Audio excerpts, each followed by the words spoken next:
Purihin ninyo ang Panginoon, dakilain ang kanyang ngalan. Purihin siya ay awitan at papurihan magpakailanman. Nilikha niya ang langit at lupa, nilikha niya ang araw at buwan, nilikha niyang mga isda't ibon, mga gubat at karagatan.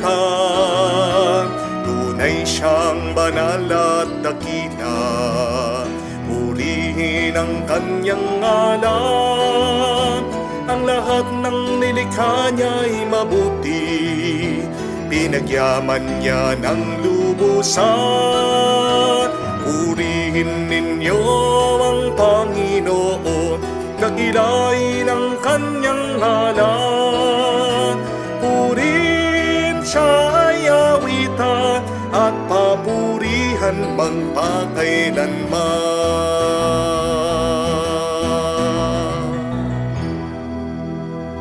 Sa ngalan ng Ama, ng Anak at ng Espiritu Santo. Amen. Sumainyo ang Panginoon. At sumainyo rin. Mga kapatid, sa araw na ito, ating ginugunita at pinagdiriwang ang banal na kapistahan na isa sa mga apostol ng ating Panginoong Hesukristo, si San Andres. Hinihiling natin sa Diyos na kamukha ni San Andres, naway maging matapang tayo at malakas ang ating loob na harapin lahat ng ating mga problema at paghihirap sa buhay.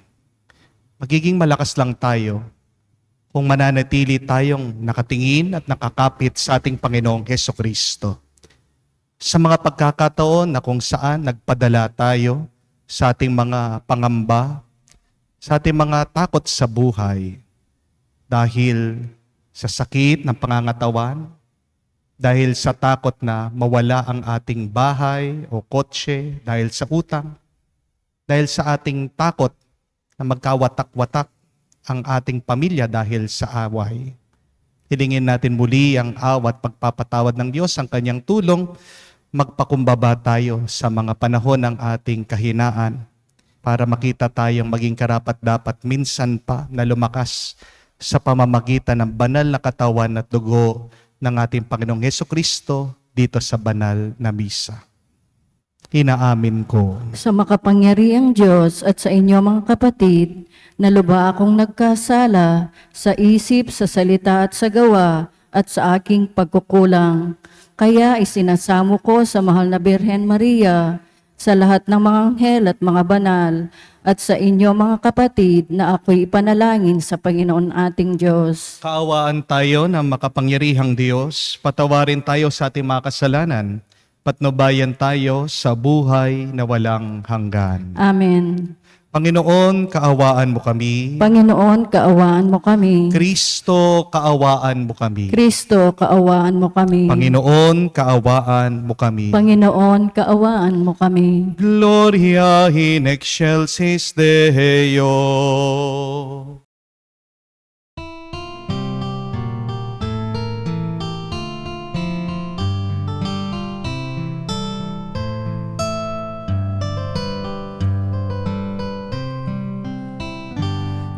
Luwalhati sa Diyos sa kaitaasan, kaloob sa lupa ay kapayapaan. Pinupuri ka't ipinangdarang, sinasamba ka dahil sa dakila mong kalwalhatian. Panginoon naming Diyos, Hari ng langit, Amang makapangyarihan, Panginoong Hesukristo, bugtong na anak ng Diyos, Kordero ng Ama. Ikaw na nag-aalis ng mga kasalanan ng sanlibutan. Tanggapin mo ang aming kahilingan, ikaw na naluluklok sa kanan ng Ama. Maawa ka sa amin, Ikaw lamang ang banal, Panginoong Hesukristo, kasama ng Espiritu, sa luwalhati ng Ama. Amen, Amen, Amen, Amen. Manalangin tayo. Ama naming makapangyarihan, kami nakikiusap na iyong paunlakan. Sa hiling namin kami laging idalangin sa iyong harapan.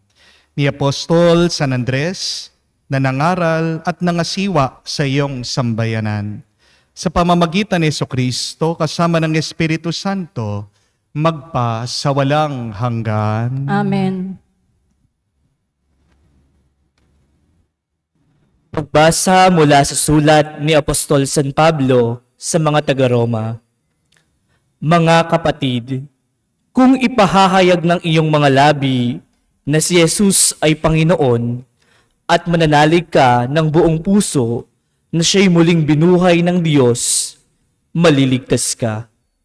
Sapagkat nananalig ang tao sa pamamagitan ng kanyang puso at sa gayoy nagpapawalang sala at nagpapahayag sa pamamagitan ng kanyang labi at sa gayoy naliligtas.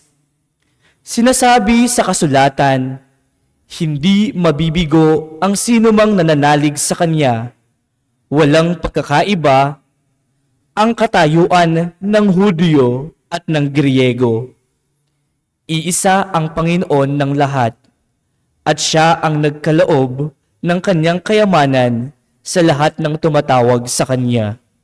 Sapagkat sinasabi sa kasulatan, maliligtas ang lahat ng tumatawag sa pangalan ng Panginoon.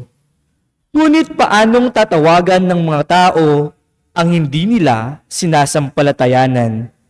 Paano sila mananampalataya kung wala pa silang napapakinggan tungkol sa Kanya?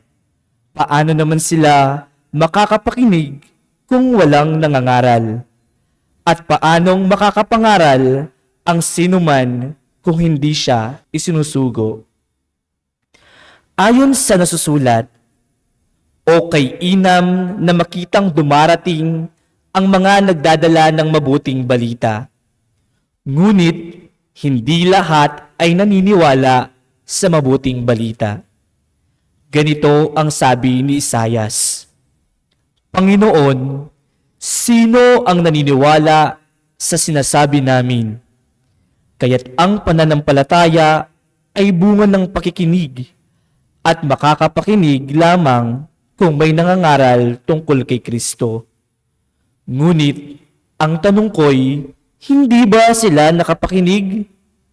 Nakapakinig nga sila sapagkat abot sa lahat ng dako ang tinig nila at ang mga salita nila'y laganap sa sanlibutan. Ang salita ng Diyos. Salamat sa Diyos. Laganap na sa daigdig ang kanilang mga tinig. Laganap na sa daigdig ang kanilang mga tinig. Ang langit ay naghahayag na ang Diyos ay dakila. Malinaw na nagsasaad kung ano ang kanyang gawa. Bawat araw, bawat gabi, ang ulat ay walang patlang. Patuloy na nag-uulat sa sunod na gabi't araw. Laganap na sa daigdig ang kanilang mga tinig. Walang tinig o salitang ginagamit kung sa bagay at wala ring naririnig na kahit anong ingay. Gayunpaman, sa daigdig ay laganap yaong tinig. Ang balita'y umaabot sa duluhan ng daigdig. Laganap na sa daigdig ang kanilang mga tinig.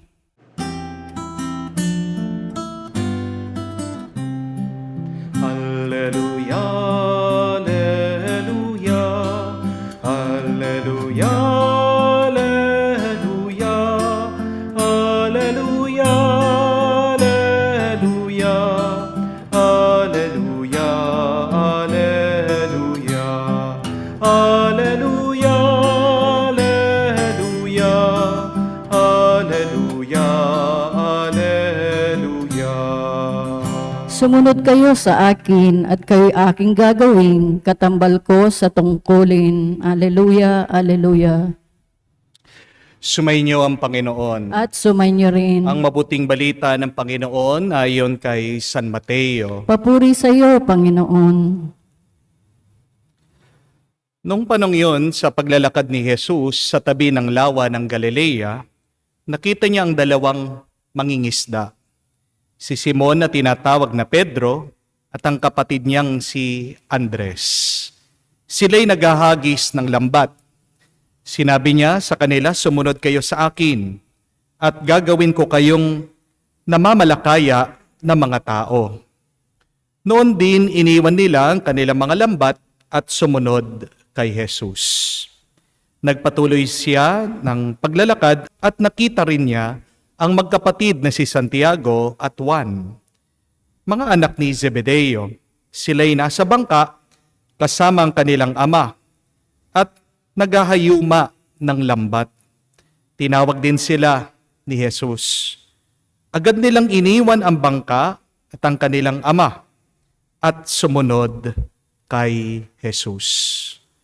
Mga kapatid, ang mabuting balita ng ating Panginoon. Pinupuri ka namin, Panginoong Jesucristo. Magandang araw po muli sa inyong lahat. Kapag po narinig niyo ang salitang Andres, ano po ang unang pumapasok sa inyong mga kaisipan? Sigurado na iisip niyo ang matapang, makisig, palaban, malakas ang loob. Bakit? Ito po ay marahil dahil kay Andres Bonifacio. Hindi po ba ang ating bayani?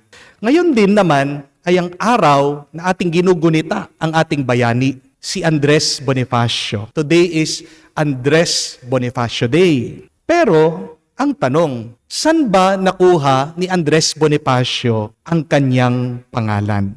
Walang iba kung hindi sa orihinal na matapang na tao, si Andres na apostol, alagad ng ating Panginoong Hesukristo.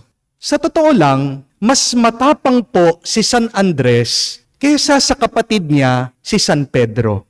Baka hindi niyo po alam yan. Magkapatid si San Pedro at si San Andres. Pero sa kanilang dalawa, mas malakas ang loob nitong si San Andres. Bakit? Dahil po ayon sa kwento, nung ipapako na daw po si San Pedro, bigla siyang tumakas. Kinabahan siya, natakot siya. Nagkaroon pa rin siya ng pag-aalinlangan. At habang daw tumatakbo siya, paalis, palayo, nakakita daw siya ng isang vision o pakitain. Nakasalubong po niya ang ating Panginoong Hesukristo pabalik sa syudad. At tinanong ni San Pedro itong si Jesus, Panginoon, saan ka ba papunta? At sumagot daw si Jesus, pabalik ako para magpapako muli para sa iyo. I am going back so that I will be crucified for you.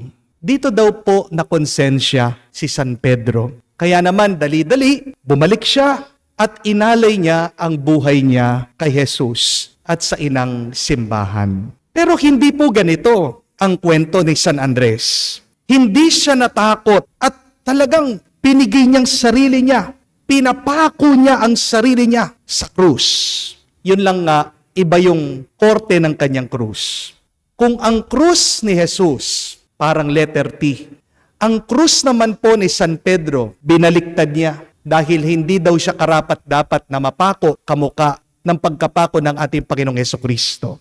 Ang krus naman po ni San Andres ay X. Yan ang tinatawag po nating St. Andrew's Cross. Pero ang nakakabilib sa kanya, tinanggap niya, niyakap niya ang kamatayan para sa kanyang pananampalataya at pagmamahal sa Diyos. Di po ba nakakainggit ang mga taong matatapang? How we wish we are also brave and courageous. Nakakainggit yung mga malalakas na loob na magnegosyo. Nakakainggit yung mga malalakas na loob na mag-apply ng visa para makapunta sila, makapagtrabaho sa ibang bansa. Nakakainggit din yung mga iba, Ang lalakas ng loob nila na lumabas sa social media, gumawa ng content. Kaya nga po, ang tanong, paano kaya maging mas matapang? Paano kaya magkaroon ng kumpiyansa sa sarili? Paano kaya nating palalakasin ang ating mga loob? Alam ko po, may mga ibang tao, kinukuha ang lakas ng loob nila sa pamamagitan ng alak. Hindi po ba? Pero tandaan niyo po ito, isa sa mga pinakasalot ng ating lipunan ay ang kalasingan. Kawawa ang pamilya. Kapag merong isang lasinggong tatay, binubugbog ang asawa, pagwala na sa sarili, nanginginig, natatakot ang mga anak, paglasing na, umiiyak ang mga magulang, nakikiusap na, hintuan na ang bisyo ng giinom. Perwisyo sa barangay, ang mga lasenggong kabataan at mga tambay. Amen? Gabi-gabing nanggugulo sa kalsada, nagwawala, nag-iingay, nakikipag-away sa ibang lasing, nag-iingay, ginugulo ang katahimikan ng mga nagpapahinga. At kapag nagkasakit na ang lasing, sino po ang kawawa? Sinong naapektuhan? Di po ba yung kanyang pamilya? Silang magpapadoktor sa kanya, hindi siya makakapagtrabaho, nauubos ang pera ng pamilya para makabili ng gamot para sa kanya. Mga kapatid, sabi po ni San Pablo, do not get drunk on wine, but be filled with the Holy Spirit. Magandang paalaala yan. Hindi ang alak ang nagpapalakas sa ating loob. Amen? Sinisira ng alak ang isip ng tao.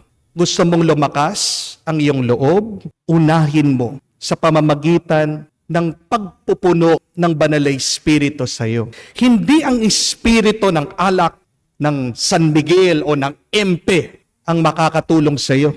Kamukha po ni San Andres at mga ibang apostoles, pinuno sila ng Banal na Espiritu. Kaya naman, lumakas ang loob nila na magmisyon, na ipahayag ang kanilang pananampalataya sa ating Panginoong Hesukristo. Kahit na sila'y tinakot, pinahirapan, hindi sila sumuko, hindi sila tumigil. Nagpatuloy sila sa kanilang pangangaral. Dahil sa Banal na Espiritu, hindi natakot ang mga apostol, lalong-lalo na si San Andres, na ipahayag, sabihin, pangaral ang kanyang pananampalataya. Kaya nga po, kung natatakot ka sa iyong problema, magdasal ka. Anong magandang dasal? Sabihin mo, halina, Banal na Espiritu. Come, Holy Spirit. Pero pangalawa, kaalaman ang magpapalakas sa ating mga kalooban. Di po ba, kapag wala kang kaalam-alam sa exam, siguradong pagpapawisan ka. Pero kung tatawagin ka ng teacher sa recitation, at alam mo na nag-aral ka, nagbasa ka, makakasagot ka ng mabuti. Kung hindi ka naman talaga marunong magmaneho at ikaw ay papahawakan ng sasakyan, siguradong pagpapawisan ka. Pero kung matagal ka nang nagmamaneho, nagdadrive, at bibigyan ka ng sasakyan, hindi ka magdadalawang isip na humawak ng manibela. Hindi po ba? Kapag may alam ka, matapang ka. Ang tawag po dyan ay confidence by competence. Si San Andres ay matapang kasi alam niya sa isip at puso niya, hindi siya papabayaan ng Diyos. Isa po si San Andres sa mga unang tagasunod ng ating Panginoong Hesukristo. Bago pa siya sumunod kay Jesus, disipulo na siya ni San Juan Bautista. At si San Juan Bautista ang nagturo kay Jesus bilang Mesiya. Dito na nag-umpisa na sumunod si San Andres sa kanya. Sa umpisa pa lang, tingnan niyo po, hinahanap na ni San Andres ang Diyos. At hindi nag-alinlangan na ibuwis ni San Andres ang kanyang buhay para kay Jesus dahil naniniwala siya. Alam niya ang turo ni Jesus na sa inyong pagtitiis ay kakamtin niyo ang kaligtasan. By your perseverance, you will gain your salvation.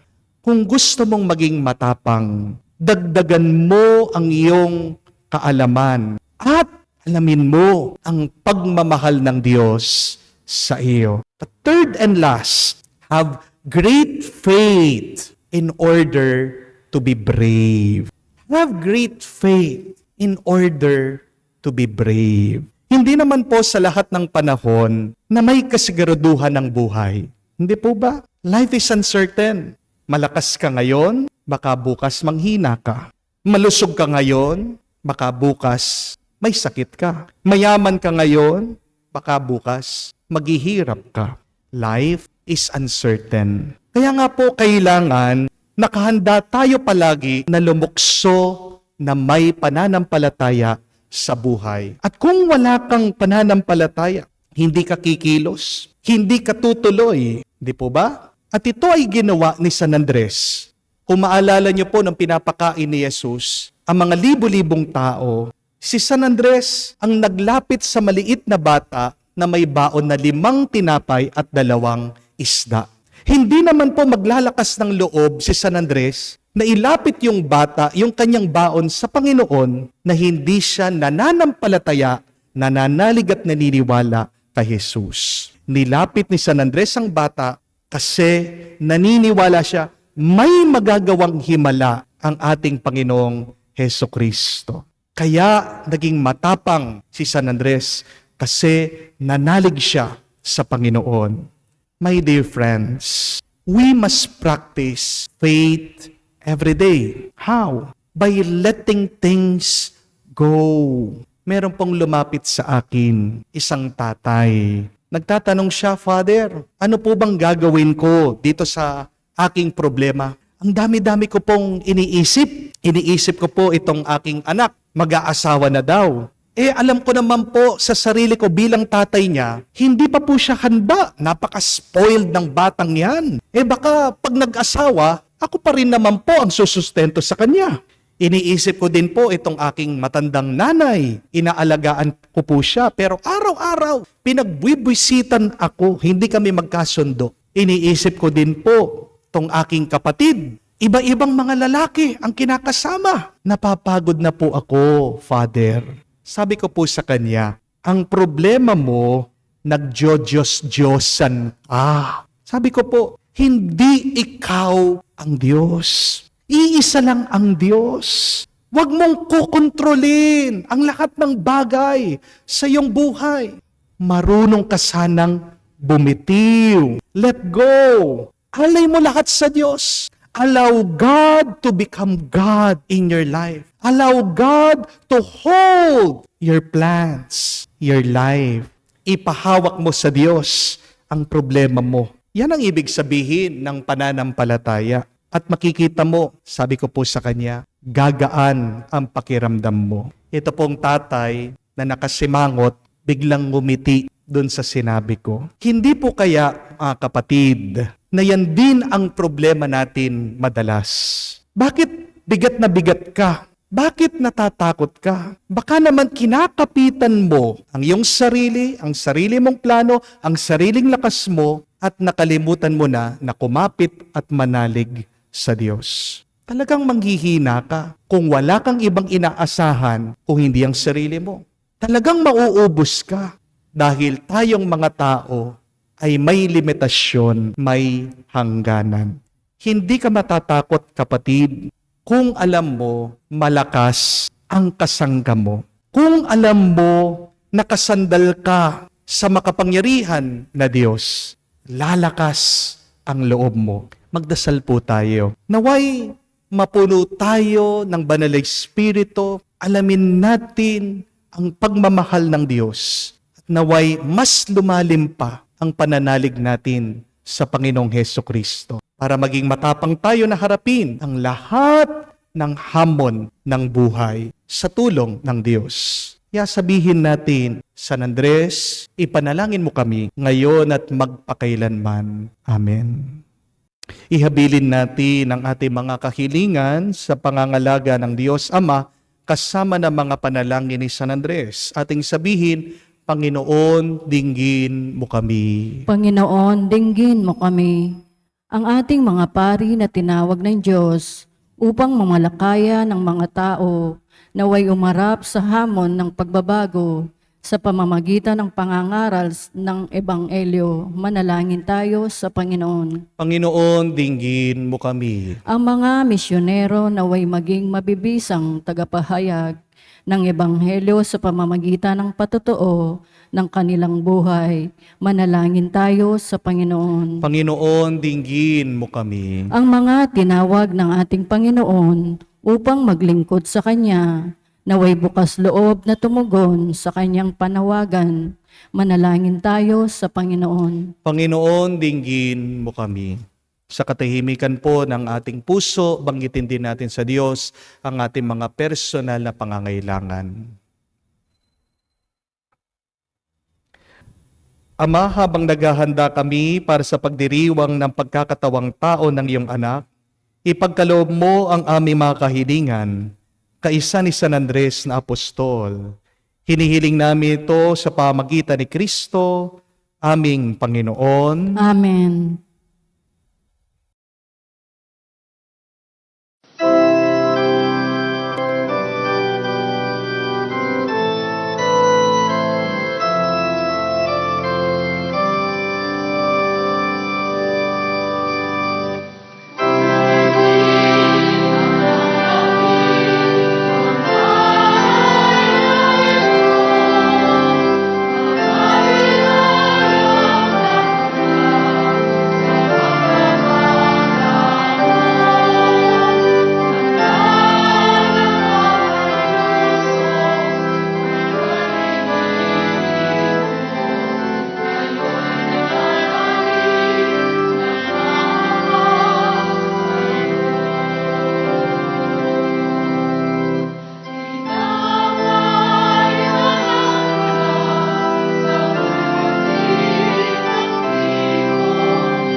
Manalangin kayo mga kapatid, para ang ating mga paghahain ay kalugdan ng Diyos sa mga makapangyarihan. Tanggapin nawa ng Panginoon itong paghahain sa iyong mga kamay, sa kapurihan niya at karangalan sa ating kapakinabangan at sa buong sambayanan niyang banal. Ama naming lumikha, pagbigyan mo kami upang sa aming mga alay na inihahain namin ngayong kapistahan ni San Andres ay maging kalugod-lugod kami sa ginagawang paghahanda at mabuhay kami sa pagtanggap sa iyong kaloob.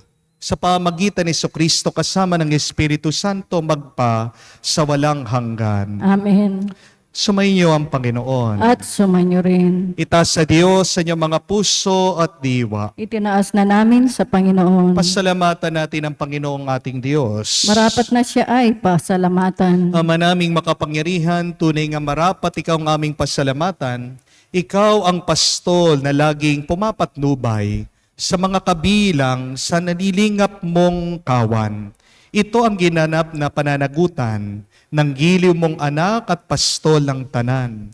Ang mga apostol ay kanyang mga katuwang sa pagiging pastol ng patnubay ng sambayanan. Kaya kaisa na manghel na nagsisiawit ng papuri sa iyo nang walang humpay sa kalangitan, kami nagbubunyi sa iyong kadakilaan.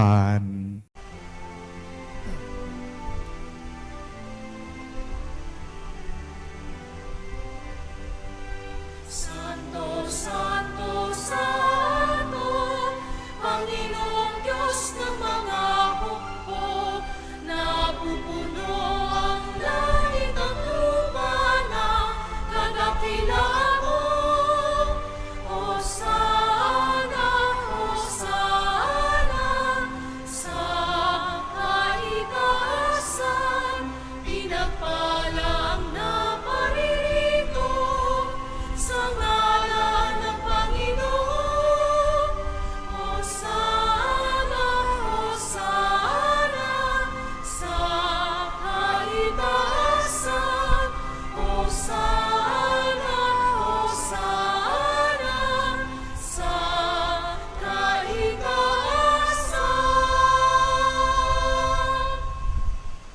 Ama naming banal, ikaw ang bukalan tanang kabanalan. Kaya't sa pamagitan ng iyong Espiritu, gawin mong banal ang mga kaloob na ito upang para sa amin maging katawan at dugo ng aming Panginoong Heso Kristo. Bago niya pinagtiis ang kusang loob na maging handog, hinawakan niyang tinapay, pinasalamatan kanya. Pinaghati-hati niya iyon, inabot sa kanya malagad at sinabi, "Tanggapin ninyong lahat dito at kanin. Ito ang aking katawan na ihahandog para sa inyo."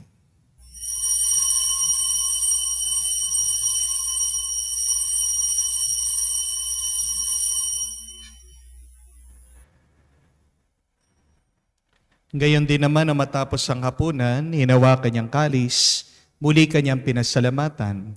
Inabot niyang kalis sa kanya malagad at sinabi, "Tanggapin ninyong lahat dito at inumin.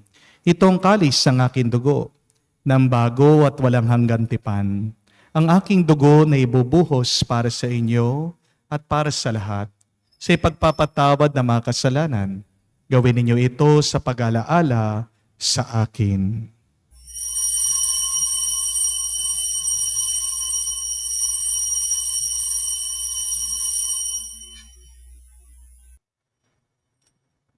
Ang misteryo ng pananampalataya.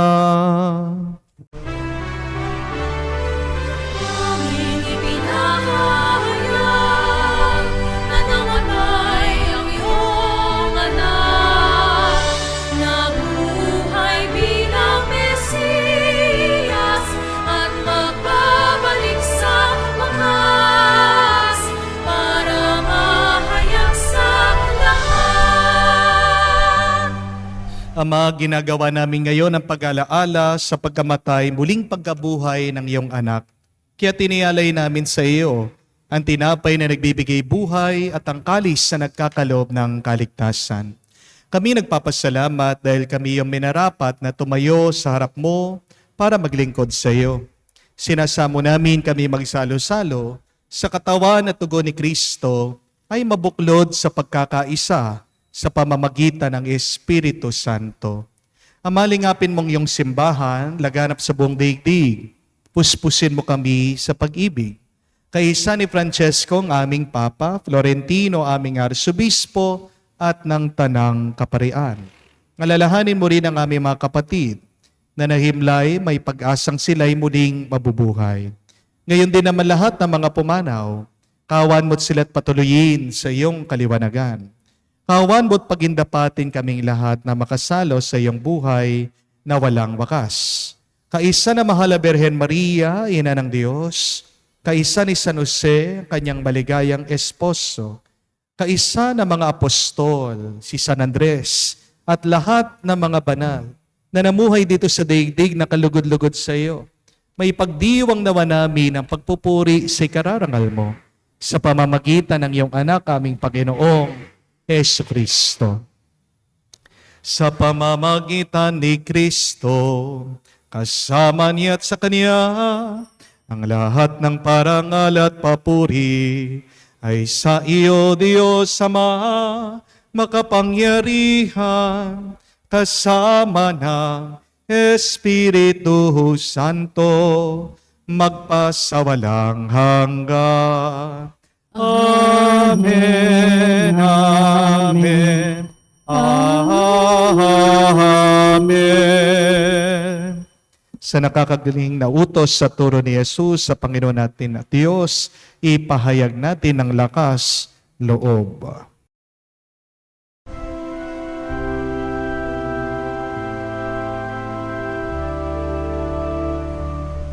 Ama namin, sumasalangit ka, sambahin ang ngalan mo, mapasa amin ang kaharian mo,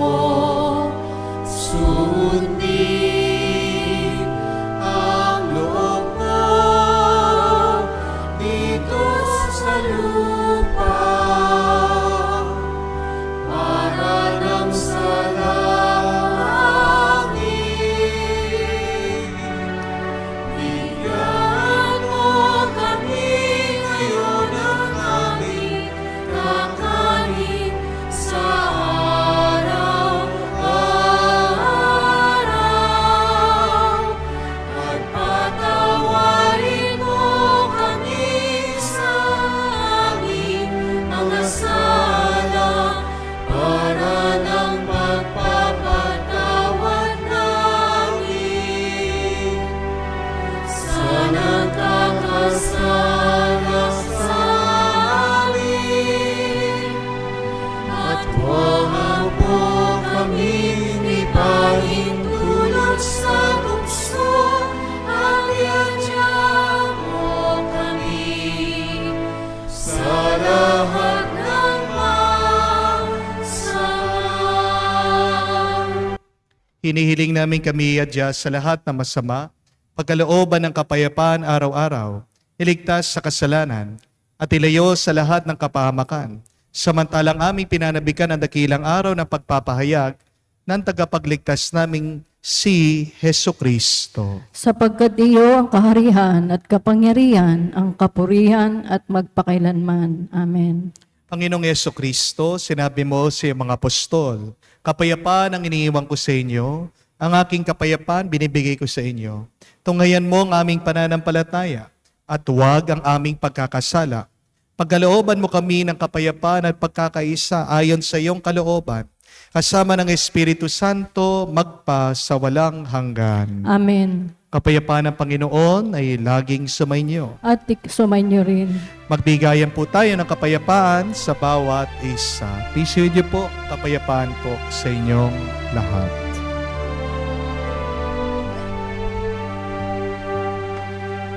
Kordero ng Diyos na nag-aalis ng mga kasalanan ng sanlibutan,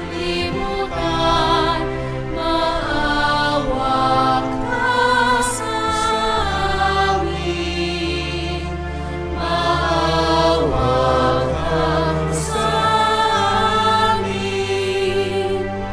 Kordero ng Diyos na nag-aalis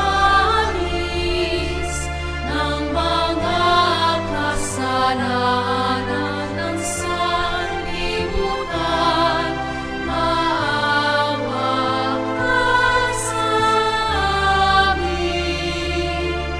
Maawa ka sa amin. Kordero ng Diyos na nag-aalis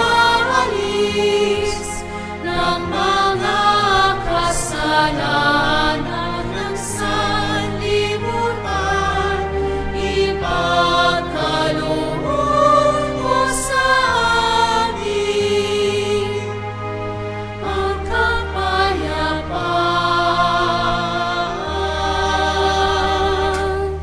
Mga kapatid, naririto ang ating Panginoong Jesucristo, ang Kordero ng Diyos. Siyang nag-aalis sa mga kasalanan ng sanlibutan. Mapalad tayong lumalapit sa piging ng Kordero. Panginoon, hindi ako karapat-dapat magpatuloy sa iyo, ngunit sa salita mo lamang ay gagaling na ako.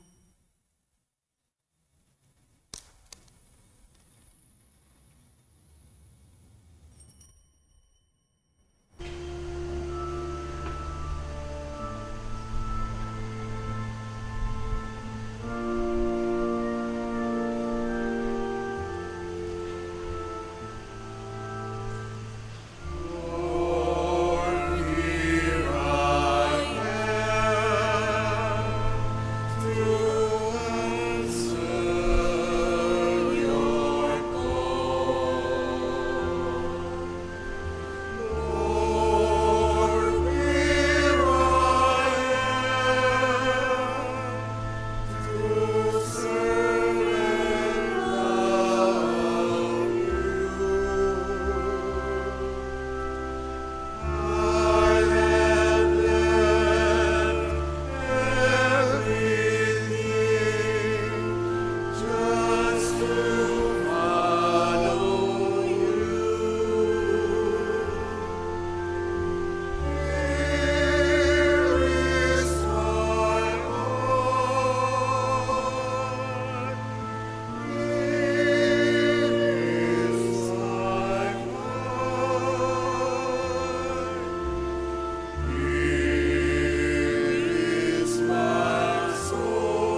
Manalangin tayo.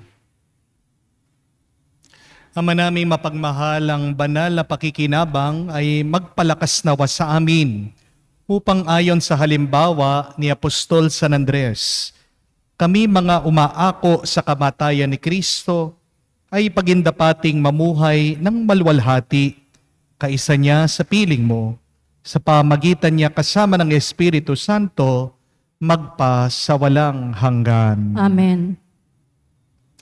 Alam ko po na tayong lahat ay may kinakatakot sa buhay.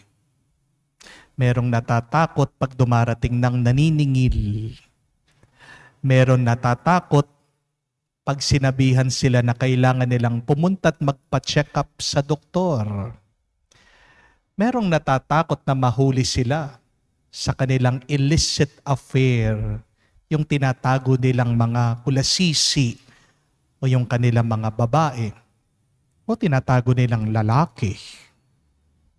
Meron tayong kinakatakot sa buhay. Pero merong mabuting takot, yung takot sa Diyos. Hindi masamang matakot kung yung takot naman natin ay magdadala sa atin para butihin natin ang ating buhay. Pero mag-ingat tayo pag ang ating takot ay nagiging hadlang para tayo ay maging masaya at maging payapa sa ating buhay. Kaya nga po ngayon, maganda pong itanong bilang assignment nyo, ano bang kinakatakot nyo pa sa buhay nyo? Be honest. Write it down. At pagkatapos po, ilagay nyo sa ilalim ng inyong altar, yung kinakatakot nyo, yung mga pangamba nyo. Pagdasal nyo sa Diyos, lalong-lalo na hilingin nyo ang tulong ni San Andres. Paano lumakas ang loob? Una, kailangan magpapuno tayo sa banal na Espiritu. Hindi alak, hindi Espiritu ni San Miguel, ni Empe o ni Red Horse ang magpapalakas sa atin. Tanging ang Espiritong banal. Pero pangalawa, kaalaman. Para lumakas ang iyong loob. Ang kaalaman mo na mahal ka ng Diyos, hindi ka niya papabayaan. At pananampalataya, pananalig. Yan ang pagdasal natin, patulong natin kay San Andres ngayong araw. Naway maging malaya tayo sa ating mga takot para maging mas masaya tayong makapaglingkod sa Diyos at makapagmahal habang tayo ay buhay pa. Sumainyo ang Panginoon. At sumainyo rin. Kayo ay basbasan ng Diyos, makapangyarihan sa lahat, sa ngalan ng Ama, ng Anak, ng Espiritu Santo. Amen. Ang ating misa ay natapos na. Humayo kayo sa kapayapaan ni Kristo. Salamat sa Diyos.